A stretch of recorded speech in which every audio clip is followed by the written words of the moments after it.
तो कई अहम घोषणाएं इस आत्मनिर्भर भारत बनाने के लिए जो आर्थिक पैकेज है उसकी जो डिटेल्स बताई उसमें और भी साफ किया वित्त मंत्री ने कि अभी और इसके कई अध्याय होंगे और ये घोषणाएं आगे जारी रहेंगी। लेकिन मोटे तौर पर यह समझ में आ रहा है कि देश के उद्योग धंधों को, खासकर मझोले और छोटे उद्योगों को किस तरह से प्रोत्साहित किया जाए ताकि लोगों को रोजगार भी मिले, अर्थव्यवस्था का चक्का भी चले और इस कोरोना काल से देश जल्दी से निकले और इसमें जो दुनिया की दूसरे देश हैं, उनकी कंपनियां हैं, उनसे भी लड़ सकें हमारी कंपनियां।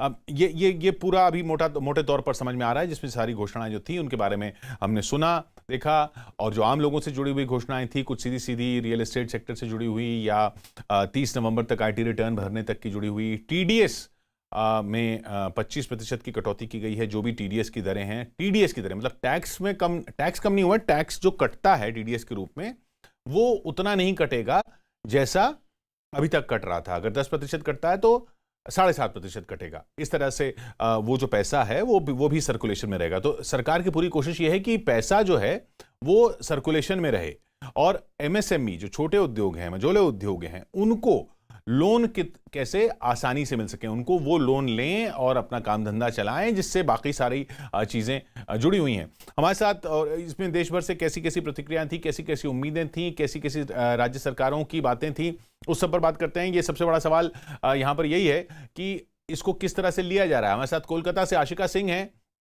बीजेपी से राजीव प्रताप रूडी जी जुड़ने वाले हैं, जेडीयू से हमारे साथ अजय आलोक जी हैं, कांग्रेस से रोहन गुप्ता जी हमारे साथ हैं।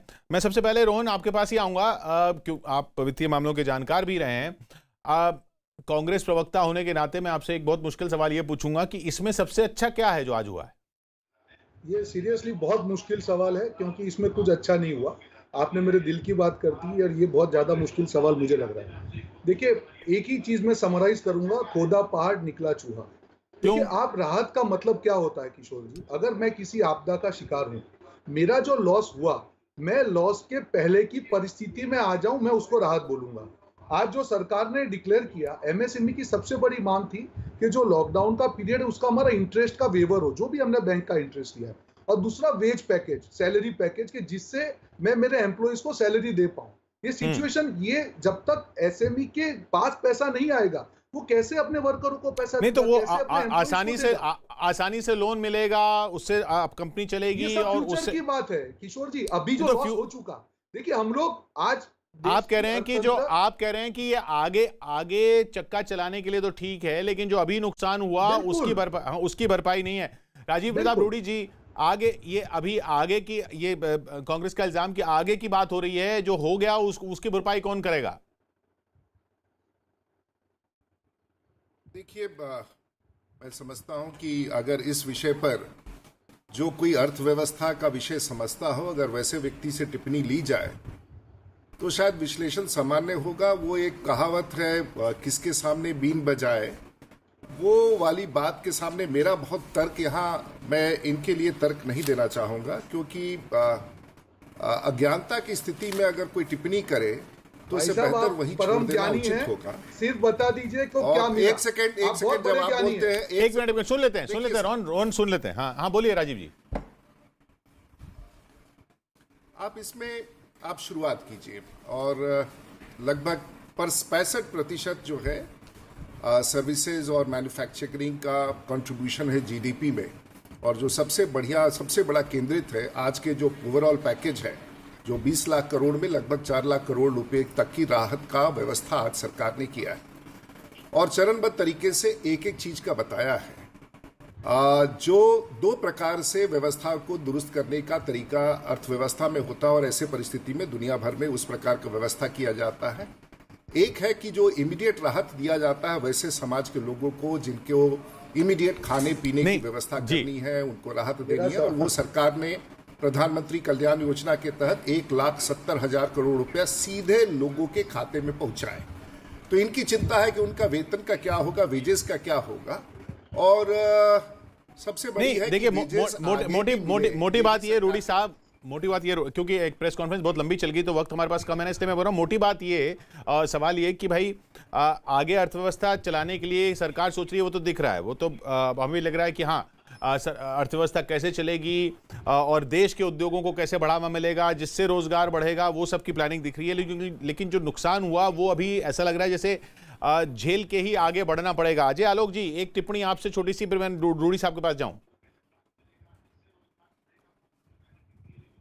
देखिए, मेरा मानना है कि एक बहुत प्लान्ड वे में सरकार ने अर्थव्यवस्था को और एमएसएमई को पुश देने की कोशिश की है जी। गाड़ी का बैटरी डिस्चार्ज हो जाए तो जैसे 4 लोग धक्का लगाते हैं, गाड़ी स्टार्ट हो जाती है और उसके बाद बैटरी खुद ब खुद चार्ज हो जाता है। तो सरकार की कोशिश है कि इसको अच्छे से फैसिलिटेट करना।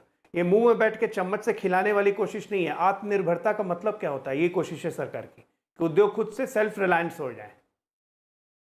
तो ये रूडी साहब, मोटे तौर पर ये समझा जाए कि भाई अभी कोशिश ये है, जो संसाधन है उनमें ये कोशिश है कि जैसा अजय आलोक जी ने कहा बहुत सिंपल शब्दों में कि भाई गाड़ी को धक्का लगाया जाए और गाड़ी की बैटरी जो डाउन है वो गाड़ी चले तो फिर बैटरी अपने आप चार्ज हो जाए, बजाय इसके कि बैटरी बदली जाए, क्योंकि बैटरी बदलने के अभी संसाधन लग नहीं रहे। देखिए, जब अर्थव्यवस्था धीमी हो जाती है तो उसमें कैपिटल इन्फ्यूजन किया जाता है, फाइनेंशियल इन्फ्यूजन किया जाता है। वो सरकार ने कर दिया है जी। जब ये कहते हैं कि ये 15 जो जितना नुकसान हुआ उसका क्या होगा, तो सरकार ने ईपीएफ के माध्यम से उन कर्मचारियों के बैंक खाते में पिछले 3 महीने का दिया, अगले 3 महीने का दे रही है। और जो कर्मचारी उन कंपनियों के साथ होंगे, कंपनी उनका ख्याल करेगी। लेकिन एक बार कंपनी अगर शुरू ना हुई तो वो कंपनियां तो हमेशा के लिए मर तो जाएंगी और ये अभी कर्मचारी या जो लेबर्स हैं ये सब मर जाएंगे। लेकिन अगर किसी को ये बात ही ना समझ में आए कि 4 लाख करोड़ का आज घोषणा हुआ और निरंतर प्रत्येक दिन हर सेक्टर के लिए घोषणा होगा, तो फिर वैसे व्यक्ति के सामने जिसे यहाँ पर बैठ के सिर्फ पॉलिटिकल एक कह देना कि मेरे तनख्वाह का क्या हुआ, उसका क्या हुआ, तो जो समझदारी का अभाव है विश्लेषण में, उसमें कोई चलिए वो समझदारी पे नहीं जाते हैं। मैं देखिए मैं समझदारी पे तो नहीं जा रहा हूं मैं। ज्ञानी है राजीव प्रताप जी, प्रखर आप भी ना जाइए ना, आप भी फिर पर्सनल ना जाइए राहुल जी, रोहन जी आप भी पर्सनल ना जाइए। नहीं वो करेंगे तो मैं करूंगा। किशोर जी सबसे प्रखर ज्ञानी है, महान आदमी है, बहुत बड़े प्रवक्ता। अरे ये देखिए, इस वक्त इस संकट काल में देश सिर्फ ये समझना चाहता है। हाँ बोलिए। बताइए, आम आदमी को अगर उसकी जेब में पैसा नहीं आया, उस पैकेज का क्या मतलब है? मैं छोटा व्यापारी हूं, मुझे सरकार ने बेनिफिट क्या दिया आप बताइए। भाई अभी लॉकडाउन का पीरियड है, सुनिए। नहीं मैं समझ गया आपकी बात, समझ गया मैं। वक्त क्योंकि नहीं है इसलिए माफी चाहूंगा। वक्त क्योंकि नहीं है इसलिए माफी चाहूंगा।